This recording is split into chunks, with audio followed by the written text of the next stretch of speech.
नमस्कार दोस्तों, स्वागत है आप सभी का एक बार फिर से। दोस्तों, जो भक्त सच्चे दिल से माता रानी की पूजा आराधना करता है और उनकी भक्ति में लीन हो जाता है तो माता रानी उसकी सच्ची भक्ति से उसकी पुकार अवश्य सुनती है और जो इच्छाएं उसके मन में होती है तो माता रानी उसे वो सब कुछ देती है जो उसको चाहिए होता है। माता लक्ष्मी दोनों हाथों से धन की वर्षा करती है। माँ दुर्गा उसी पर अपनी कृपा दृष्टि बनाती हैं जो नवरात्र में खास तौर पर माता की सेवा में लग जाता है। देखिए, माता की सेवा में आपको बिल्कुल भी कंजूसी नहीं करना है। दिल खोलकर माता रानी की सेवा करें। जितना हो सके माँ को प्रसन्न करने में लग जाएं। साल भर के इस त्योहार में माता धरती पर आती हैं और उसी पर कृपा दृष्टि बनाती हैं। जो माता को सच्चे हृदय से प्रसन्न करता है उसे रंक से राजा बनाकर ही जाती हैं। फिर चाहे वो राजा हो या भिखारी, माँ की नज़रों में वो सबसे बड़ा है जिसकी भक्ति में प्रेम, आस्था और माँ के प्रति सच्ची लगन हो। इसीलिए माँ की भक्ति में आनाकानी ना करें। दोस्तों, नवरात्रि में जौ क्यों सूख जाते हैं? क्यों आपके जौ में हरियाली नहीं आती? आखिर ये क्या संकेत देता है? नवरात्रि में जो अखंड ज्योत जलती है उसकी बाती का हम क्या करें? साथ ही साथ ये भी जानिए कि नवरात्रि में जो कलश के नीचे चावल रखे होते हैं और उसके ऊपर नारियल रखा जाता है उसका हम क्या करें और बचे हुए तेल का क्या करें? जानिए सब कुछ इस वीडियो में। दोस्तों, एक बार सच्चे हृदय से कमेंट बॉक्स में ज़रूर लिख दें जय माता दी और चैनल को सब्सक्राइब करना ना भूलें। दोस्तों, सबसे पहली बात, नवरात्रि में हम एक माटी के प्याले में जौ भरते हैं ताकि हमारे घर में सुख शांति बनी रहे और माता प्रसन्न हो जाएं। जौ जब हरे भरे हो जाते हैं तो घर में हरियाली आती है और सुख समृद्धि की प्राप्ति होती है।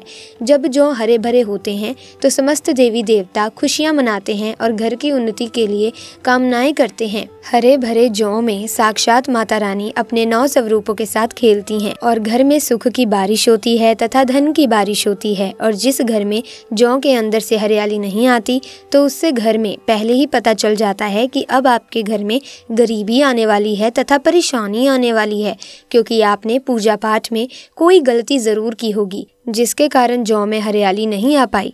जौ में कम हरियाली आना मतलब घर में धीरे धीरे खुशियों का वास होगा और ज़्यादा हरियाली आने पर धन की वर्षा होगी। तेजी से व्यापार बढ़ेगा, दिन दुगनी रात चौगुनी तरक्की होगी। कई लोग दोस्तों जौ में डेली पानी डालते हैं जबकि जौ में पानी नहीं डाला जाता बल्कि पानी का छींटा मारा जाता है। इसीलिए जौ सड़ भी जाते हैं, खराब हो जाते हैं। ऐसा ना करें और इसी कारण हरियाली भी नहीं आती।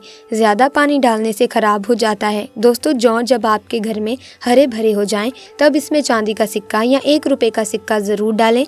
सिक्का डालने से माता रानी प्रसन्न होती हैं और आपके घर में धन का आगमन होना शुरू हो जाता है। दोस्तों, नवरात्रि समाप्त होने के बाद हरे भरे जौ का क्या करें, आइए जान लेते हैं। पहली बात तो ये है कि इसमें जो आपने 1 रुपए का सिक्का डाला है उसे आप अपने धन रखने के स्थान पर रख दें। इससे धन में बढ़ोतरी होती है। और अंत में नवरात्रि समाप्त होने के बाद इन जौ में से थोड़े पत्ते माता रानी के प्रसाद के रूप में पूरे परिवार को खिलाएं। इसके पत्ते खाना बहुत ही शुभ और मंगलकारी माना जाता है। इसे जो भी खाता है वो जल्दी बीमार नहीं पड़ता। बाकी आप इन जौ को गंगा में विसर्जित कर दें या नदी की धारा में छोड़ दें। इससे आपका व्रत संपूर्ण और सफल हो जाएगा। दोस्तों, कई लोग अपने घर में अखंड ज्योत जलाते हैं और जो बाती होती है तथा तेल बाती उसे कई लोग इधर उधर फेंक देते हैं या अपने घर में संभाल कर रख लेते हैं या फिर पानी में डाल देते हैं, जो कि इससे आपको कोई फायदा नहीं होगा। जो अखंड ज्योति होती है उसे आप मामूली ना समझे। दोस्तों, ये बुझने के बाद भी जागृत अवस्था में होती है। इसमें साक्षात माता दुर्गा का वास होता है। नवरात्रि समाप्त होने के बाद इसके बचे हुए तेल को आप बच्चों की मालिश करने के लिए रखें और आप भी इससे मालिश करें। इससे आपकी सभी बीमारियां दूर हो जाएंगी और आपके ऊपर सकारात्मकता का संचार होगा। और साथ ही साथ जो अखंड ज्योति की बाती होती है उसे आप अपने बाजू में बांध लें। ऐसा करने से आपको धनी होने से कोई रोक नहीं सकता। बच्चे बड़े सभी बांध सकते हैं। इसको बड़ा करने के लिए इसमें आप कलावा बांध सकते हैं। दोस्तों, नवरात्रि में कलश स्थापना की जाती है तो कलश के नीचे चावल जरूर रखे जाते हैं और कलश के ऊपर एक नारियल भी ज़रूर रखा जाता है। ऐसे में हम इन दोनों चीज़ों का क्या करें, आइए जानते हैं। सबसे पहली बात, कलश के ऊपर जो नारियल होता है उसे आप कन्या पूजन में तोड़कर कन्या को बांट दें और आप भी माता रानी के प्रसाद के रूप में खा लें। आप चाहे तो नारियल साबुत ही गंगा में विसर्जित कर दें। और जो कलश के नीचे चावल रखे जाते हैं उसे आप थोड़ी हल्दी में पीला करके एक लाल कपड़े में बांधकर अपने धन रखने के स्थान पर रख लें या अपने पर्स में रख सकते हैं। इससे तेजी से धन बढ़ेगा और माता लक्ष्मी की कृपा प्राप्त होती है। और बाकी चावलों को आप पक्षियों को डाल दें या गंगा में विसर्जित कर दें, और जो कलश और जौ होते हैं उसे आप गंगा में विसर्जित कर दें। ऐसा करने से नवरात्रि का संपूर्ण फल प्राप्त होता है और व्रत रखने का फल शीघ्र ही मिलता है। भूल कर भी दोस्तों ये गलती मत करना। कचरा आदि, धूप बत्ती के डिब्बे, माचिस की डिब्बी भूल कर भी मत डालना गंगा में। सड़े गले फूल भी गंगा में नहीं डालने चाहिए। इससे उल्टा व्यक्ति नर्क में चला जाता है और परिवार में गरीबी का वास हो जाता है, नकारात्मकता का वास हो जाता है। गंगा मैया क्रोधित हो जाती हैं और श्राप देती हैं। इसीलिए ऐसा घोर पाप कभी मत करना। दोस्तों, अगर आपको माता रानी की चुनरी उपहार में मिली है, जैसे जागरण आदि से या किसी पंडाल से या धार्मिक यात्रा से, तो ऐसी माता की चुन्नी बहुत ही शुभ मानी जाती है। इससे आपका वैवाहिक जीवन सफल हो जाता है। माता रानी की चुन्नी को आप संभाल कर रखें। इसे आप करवा चौथ पर, वट सावित्री व्रत आदि में या किसी पर्व पर, त्योहार में अवश्य पहने। इसमें माता रानी का आशीर्वाद होता है जो आपको प्राप्त हुआ है। ऐसी चुनरी संभाल कर रखें, क्योंकि माता रानी की चुनरी जागृत अवस्था में होती है। इसे मामूली समझने की भूल ना करें। दोस्तों, अब जानते हैं कि नवरात्रि में ऐसी कौन सी चीज़ है जिसे खाने से आपका भाग्य सूरज की तरह चमकने लग जाएगा। आपकी जो भी इच्छा है माता रानी अवश्य पूर्ण करेंगी। सबसे पहली चीज़ है लौंग। जी हाँ, आपने बिल्कुल सही सुना। माता रानी पूरे 9 दिनों तक लौंग ग्रहण करती हैं। लौंग का भोग 33 करोड़ देवी देवताओं को लगता है। मान्यताओं के अनुसार नवरात्रि में माँ दुर्गा को लौंग अर्पित करना बहुत ही शुभ माना जाता है, मंगलकारी माना जाता है। कहा जाता है कि माँ अम्बे को लौंग का जोड़ा अर्पित करने से मनोवांछित फल की प्राप्ति होती है। जो भी आपकी इच्छा हो सब पूर्ण हो जाती है। इस दिन अगर आपने लौंग नहीं खाया तो समझो आपके व्रत अधूरे रह जाएंगे। आपकी जो भी इच्छा है सब अधूरी रह जाएगी। माता रानी को लौंग का जोड़ा अर्पित करने के बाद प्रसाद के रूप में उसे उठाकर आप भी एक लौंग अवश्य खा लें।